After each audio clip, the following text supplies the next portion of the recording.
কোথায় যাবে? আজ থেকেও তোমার ছেলে হয়ে থাকবে। বরঞ্চ আমি মাঝে মাঝে তোমার বাড়িতে এসে আমার খোকা বাবুকে আমি দেখতে যাব।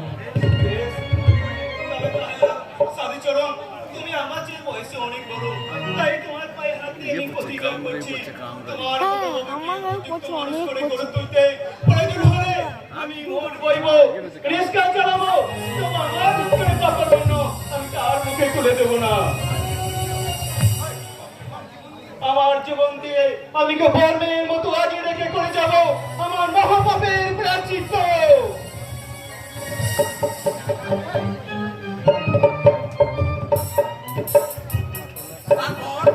তারপর কি আর বলবো, তোমরা তো সবই জানো। সাধু কাকা,